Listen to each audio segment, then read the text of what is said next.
Hey there guys, it's Liz here coming at you from Reading, Pennsylvania. Guys, do me a favor, as you guys are hopping on, drop in the comments where you are watching from, and if you guys are watching the replay later, do me a favor and put hashtag replay and let me know where you're watching this from, whether it's at home, whether it's at the gym, let me know where you're tuning in from. Guys, in the spirit of cravings, hey Nicole, thanks for hopping on. Hey Camelia. So in the spirit of cravings and the fact that my guide to combat cravings 2.0 is going to be released next week, I wanted to come on here and talk to you guys about the biggest cravings that I know a lot of people struggle with. If you guys didn't see last week, I actually made a post surveying you, asking you what your biggest food/beverage craving was, because I already released a combat cravings guide about a year ago that gave you an idea of, if you crave salty foods or you crave sweet foods or chocolate, things like that, what are some healthy alternatives? But I want to dive even deeper. Hey Jen, thanks for hopping on. Hey Adrian.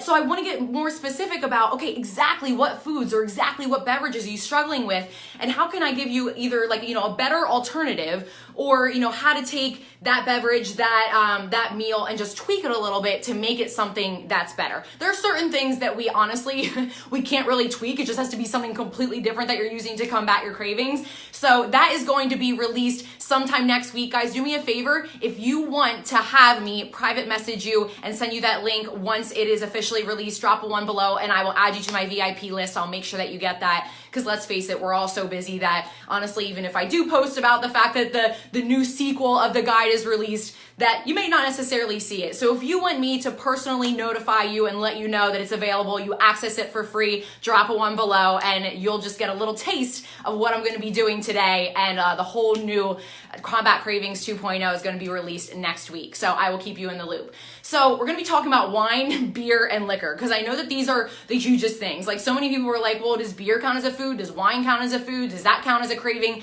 Absolutely. So there are two main reasons that we usually crave these things, and I'm going to talk to you about the ways to be able to deal with each one of them. So the first one is going to be taste, and the second one is the fact that you want relaxation from what you're drinking, right? So we'll go over taste first, because relaxation is actually typically the more common one, but many people don't realize this.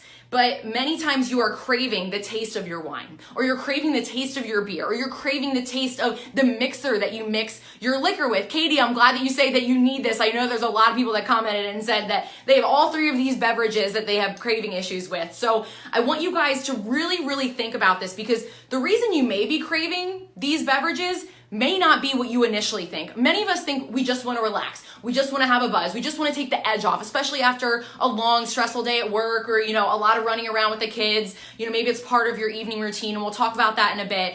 But what a lot of people don't realize is that you really are craving the taste a lot.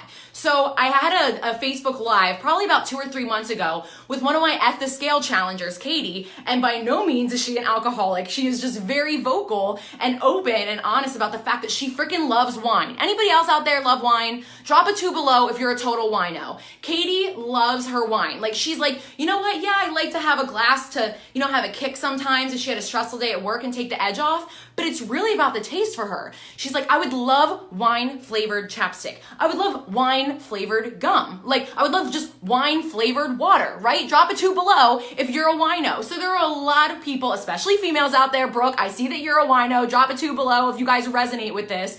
That you love the taste of wine, or you're like a wine connoisseur. And so I remember during our one private coaching Zoom during At the Scale, I was like, Katie, did you ever think about why you like that wine?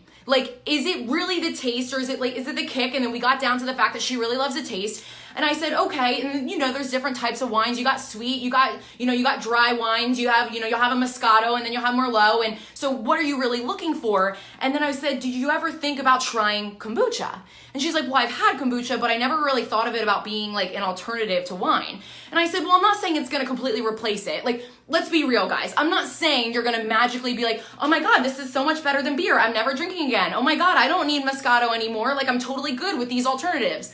I know you're still gonna freaking drink, but say you drink 5 days a week and we get you to make these replacements 3 or 2 days a week, it's still gonna make a big difference in the amount of calories you're taking in, the quality of sleep you're getting, the amount of fat you're burning. So these little changes do make a difference. So please just hang in there with me. So if you are a wino or even people that like beer, because these are fermented things, guys, you should try something that is also fermented. So she started implementing kombucha and realized, hey, I get a little bit of a kick from the kombucha. It's just the fermentation part of it. And there's all different flavors out there. I mean, I walk into my local grocery store at Giant and you got a tart cherry flavor, you got a pineapple peach flavor, you got like a ginger flavor. And so you can figure out what's the flavor and like the hidden taste behind the wine or the beer that you're tasting. Sometimes, you want a ginger flavored beer. Go and find kombucha that's ginger. And I'm not saying it's literally going to replace it forever, but a lot of times it will be a good alternative. So try something fermented. Maybe something with like, you can make your own apple cider vinegar type of, drink. Guys, I used to be a huge like Moscato person and I still like it, but I realized what I was craving when I went through this huge phase of like getting a bottle every single week was because I wanted the sweetness. And I'm like, I can just have like a better juice or something like that. Or you want the kombucha. Maybe you like some type of like, sparkling wine. There's so many benefits to getting a fermented drink out there that you can either buy at the store or make your own.